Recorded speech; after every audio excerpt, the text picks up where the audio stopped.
This is the Rising Bold podcast, accelerated by future female leaders, for women who want to navigate work, leadership, and life with confidence. Hosted by Claire Sieber and Emma Burdett. Wherever you are on your leadership journey, we're just glad you're here. Let's get this conversation started. Hi, everyone, and welcome to our second official episode. You've come back. That's amazing. I would love when people come back. I know. Two in a row. We're pretty good at this, Claire. Watch us go. And it can only get better, team. It can only continue to get better from here. That's exactly right. Now, as we promised, we're going to be starting every episode with sharing a little brave moment from us both. Claire, do you want to kick us off? What's your brave moment today? My brave moment is in the spirit, I think, of learning to let go a little bit. So one of the things that I have done in my business this week for the first time is have somebody come in and run one of my workshops as a sub-facilitator or trainer for me. And it's quite scary having somebody come into your world and, you know, run with your stuff that you've built and you've put your blood, sweat and tears into, and they're taking that and rolling with it with a group of people this week who are also really excited about it and really open to it. And so that's a brave moment for me because it's the first time in like 7 years that I have let go a little bit and putting that trust in somebody else to show up on brand for you. So I'm feeling brave, feeling a little scared, but I have total faith in this person. They're amazing. Oh, that is not an easy leap to make. I think that's an important part in the leadership journey is understanding that you have to let go sometimes. Otherwise, you can never grow into a different direction or doing more things or staying in that zone of genius of what really works for you. So, good on you. Thank you. I'm sure it's going to go great. I can't wait to hear the feedback. It will. The woman running it is incredible, so it will be fabulous. But yes, a lesson for me and a brave step forward for me in terms of letting go. And I think you're spot on about leadership. Like there's so many times in our day-to-day leadership that we could benefit from loosening the grip a little bit. Yes, letting go. What about you? Well, my brave moment is I'm actually going to take this opportunity to brag. Ooh. Because when do we ever do that? Agree. And I know I've heard you say a few times actually over the years to have a brag book where you, for yourself, actually take note of those achievements and those wins and all that kind of stuff. So this is me formally bragging. Brace yourself. Drum roll, please. Okay. So Claire and I have created a new program, which was done so quickly but so well. And it required us to plan it and do a lot of video recording. I don't think I've ever watched so much video of myself, which is or me also, for that matter. You had to listen to the nasal tones of my voice for hours. So we're talking 32 different lessons, 16 videos each for each lesson we created. And I am honestly, it's so hard when you do this sort of stuff and you watch yourself back and you are so critical on yourself. You hear all the little pauses or words that you could have used a better word for, right? That's all you see. You see the things that you would have done differently. But I am going to say I am so genuinely proud of that program and what's being created. As cringy as it is sometimes watching yourself, to see it actually out there now, doing its thing, having its impact like we designed, that is so cool. And I'm so glad that we actually did that. I love that I got to be part of the brag. But yes, you're right. All you see often as the individual that's done something is what you would do differently, or I should have said a better word, or I fumbled, or I didn't articulate myself well enough. And then somebody else will watch it and be like, wow. And so I think you're right. The blood, sweat and tears that goes into something like that kind of level project to come out the other side with the way we have and the polish and the impact that it's going to have is very damn cool. But yes, good lesson learned as well is that perfectionism stops progress. So to let go of that and just be genuinely happy with it. It's not perfect, right? That's right. I love actually that both of our brave moments today are around putting things out into the world and kind of loosening the grip on perfection and control a little bit. Talking about it. Yeah. Not just keeping it to ourselves. Yes, love that. Now, most importantly, on to the topic of today's episode, which is around the theme of you can't ask that. So that name originally, there was a TV show, wasn't there? I think that's where that originally came from. We have run events for future female leaders under that premise or that direction. There are just certain things that aren't spoken about. There are things that aren't addressed, and there are things that we're all quite inquisitive about and things like that. So the topic for today is about going into a new workplace, or you might be new into your career, and just really appreciating that you don't necessarily know what's normal in that workplace. You don't know what's appropriate or inappropriate. And then you start second guessing yourself. Should you be asking more questions? Should you be inquisitive? You might be coming at it with the best intentions, but how do you know if it's actually appropriate to talk about or address? It can be really hard going somewhere new. That's what we wanted to talk more about today. And when we start thinking of these sorts of things, I'm pretty sure you've had some experiences of your own too, Claire, haven't you? Yeah, I love this topic. And I mean, it's such a massive topic, isn't it? One of the things that as you were talking, I was really thinking about was it's so interesting when you start out in your career as well. And you enter the workforce and you don't know it at the time, but whatever kind of culture or environment you become a part of inside an organisation, it's wild how much that shapes you and what you see as being normal and what you see as being acceptable. And then for many people, myself included, how much of those lessons and behaviours you then take just by default into the way you show up and lead yourself going forward.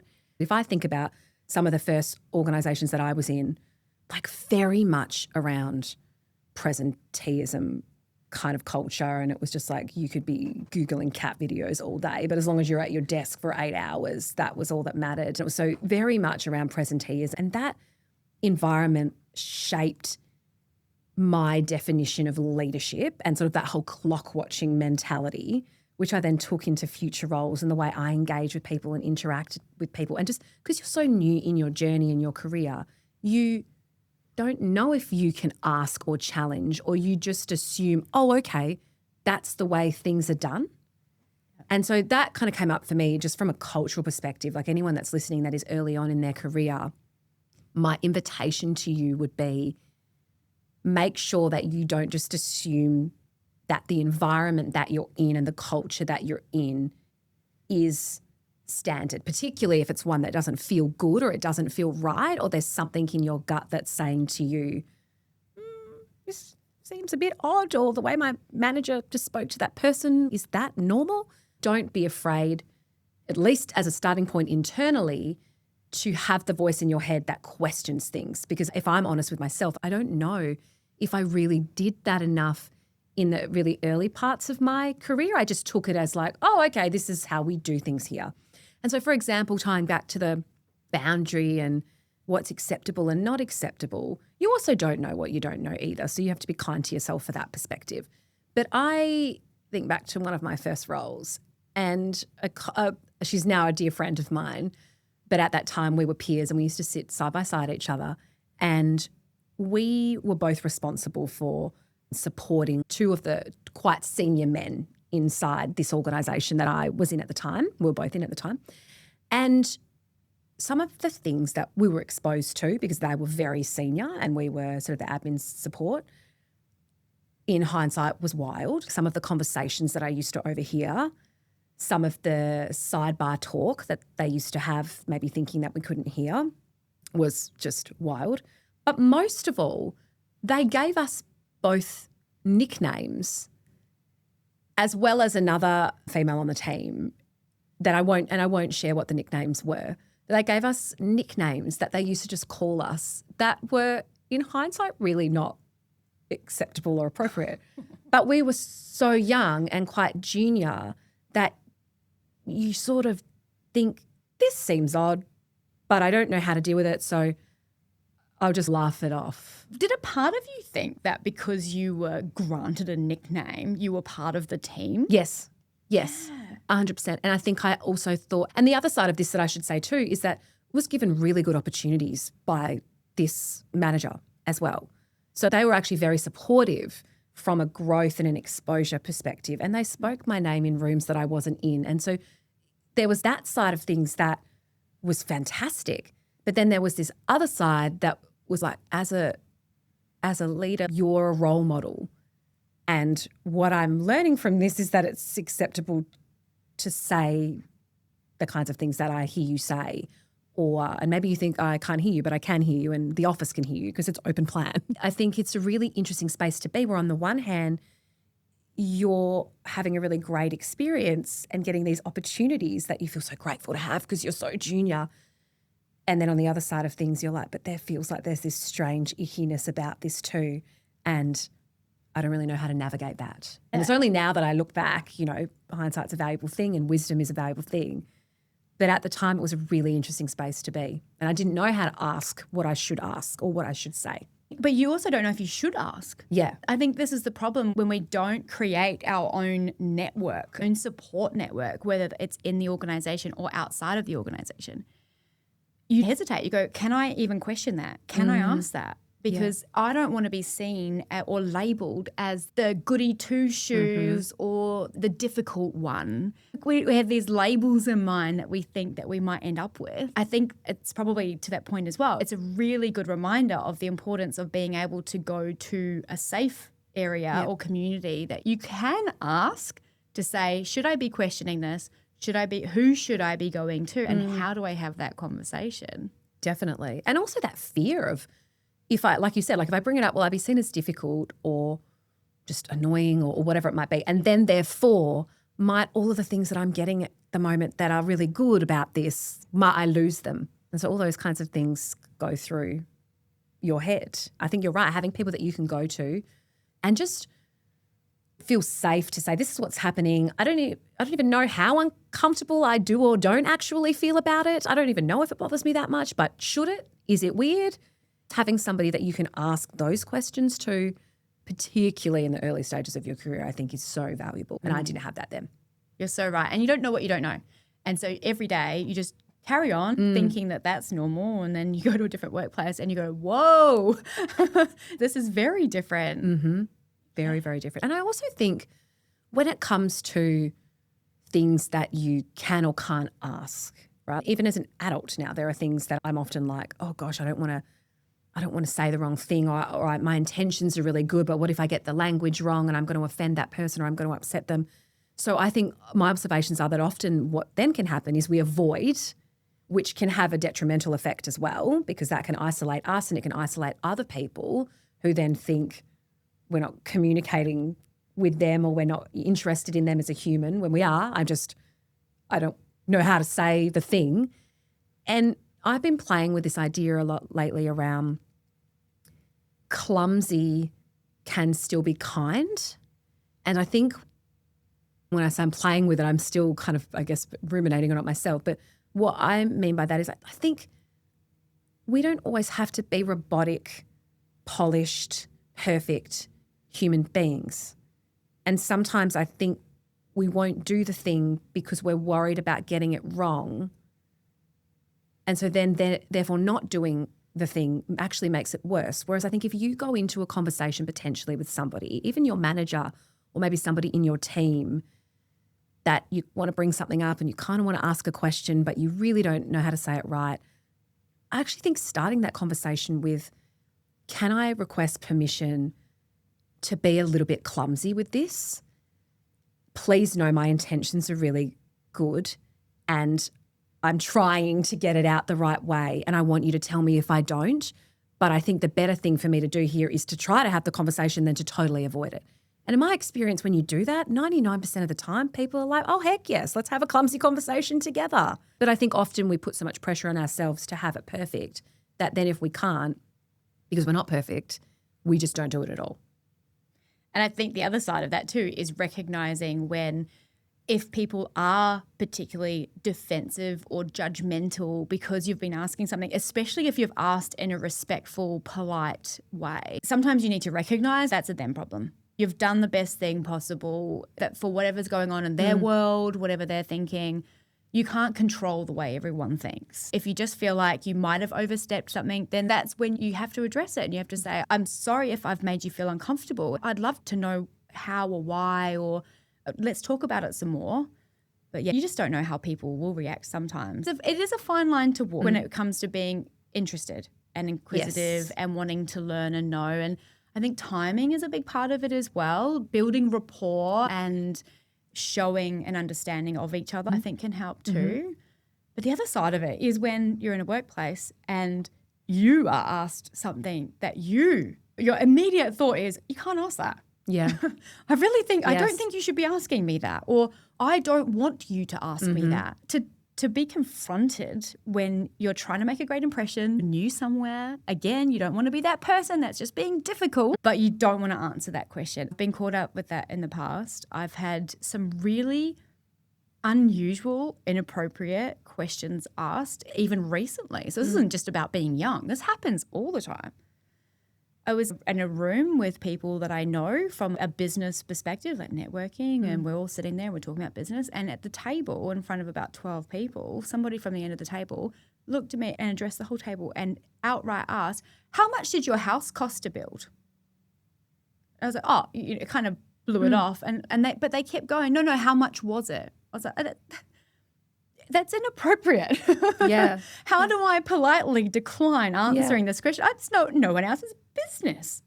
And down a whole table of people as well. Just seems like an odd way to tackle it. Exactly. Yeah. So very quickly, I had to process the fact that I think everyone else is going to think that's inappropriate as well. And I said, if only we all knew what everything was and just change the subject. In the workplace, when I was in the corporate world, it was, do you have kids? No, I don't. Why not?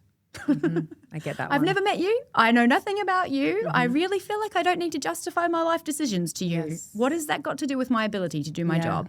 Yeah. I mean, that one's an easy one, right? Like if somebody brings it up, invitation to invite further conversation. For example, if you're having a chat to somebody and they talk about their kids, great, there you go. You've got some data. You can potentially ask them more questions because they've already shared it. Otherwise, no need to ask. I was asked in a job interview once if I was pregnant, which I was not. And my response was, and you know that feeling when you walk out, I call it like shower conversations, you know, when something happens and it's like in the shower hours later, that's when you get your really good response and you're like, God damn it, why did I not think of it at the time? I had that all the time. In this example though, when I was asked, I was proud of myself because I was quick enough in the moment to go, are we still asking women that, are we? Then sort of, I wouldn't say I laughed, but I would say I then just kept moving forward. But often I have heard things and I just haven't been quick enough to clock it. Or afterwards you walk away and you think, man, I wish I had said that instead. I shared that point to say I also think sometimes if we're on the receiving end of something that we feel shouldn't have been asked and we didn't tackle it the way we wanted to, we should also be kind to ourselves for that too. Because particularly I think as women, we cop it a lot around things that are said, comments on appearance, comments on, you know, can you take the notes? Can you get the coffees? Can you do all these things? And in those micro moments every day, we are constantly trying to work out how do I tackle this challenge? And there's actually a really great commercial that CEOs for Gender Equity dropped in 2025. Such a fantastic commercial. We'll link it in the show notes. The whole concept of it is think before you think. And I just think it's so powerful because it shows all of these micro moments of inappropriate, maybe well-intended, but inappropriate behaviour that people are on the receiving end of and the impact of that perhaps the receiver of that experience didn't know how to tackle. And it shouldn't always be incumbent on the receiver to have to work out how to tackle it. In fact, it shouldn't really be incumbent on them at all. It should be all parties thinking before we think. And so I think if anything around saying the word think a lot, if anything around this you can't ask that conversation, to me it all comes back to that. Just think before you think. Doesn't necessarily mean you don't still move forward with the question, doesn't necessarily mean you don't still move forward with the conversation, but don't let the words just fall out of your mouth. Stop. Think about, why am I asking it? How might they feel? And if I still feel like I want to ask it, if I'm not sure how to ask it, do I need to acknowledge that as well? That would be my kind of 2 cents on how we tackle it. Sometimes you have to bite your tongue. Sometimes you just want to snap back and be like, did you think about that before that came out of your mouth? Did you think before you think? No. Think before you think. Maybe we can put that on the back of our chairs in offices. Think before you think. Before you think. And that comes before you speak. Yes, that's right. It's an extra step. An extra step. There are topics that we think should be discussed more in the workplace. There should be conversations that should be had. But like everything, it's timing, it's circumstance, it's rapport, Absolutely. it's kindness, respect, all of those things need to come into play as well. I do think that's why I love the events that we run where we have a You Can't Ask That panel. It's been really interesting to see when you have the right environment to have those discussions and it's done respectfully, how much you genuinely learn, the insights and the sharing of a different perspective. It's really valuable if done properly. So that's our key takeaway for today is, yes, you may be able to ask that, and there are some things that you shouldn't be asked. It all comes down to the circumstance and what feels comfortable for you and for the people around you. Anything else we need to add for today? No, I mean, this is a huge topic. We could continue to talk about this for hours, but I think for me, I think you've summarised it beautifully, and it is hard. No part of this work is easy. Humans are complicated. What might be okay for one person is completely not okay for the next person. So it is hard. None of it is easy to navigate, which is why just taking that little bit extra time to think about other people and ultimately empathy and what might be important for them, and giving yourself and the other person permission to be clunky is, I always believe, the best way to address things. Yeah, love it. Brilliant. And good chat. If anyone is in Perth and wondering what these events are all about, flick us a DM. Happy to send you some more information. Would love to see you there. And speaking of Perth, we are here in the Perth Podwave studio. We're in our fancy studio again, Claire. Chilling. Yeah, cool. Very fancy. Thanks for joining us today on the episode, and we will see you for the next one. Bye. You've been listening to the Rising Bold podcast, accelerated by future female leaders. If you've enjoyed today's episode, we would love your support. Leaving a review or rating helps more people discover the podcast. And if something from today's conversation resonated with you, please go ahead and share this episode with a friend or someone in your network who might benefit from hearing it too. Because when we share knowledge, experiences, and opportunities, we all rise together. Until next time, keep rising bold.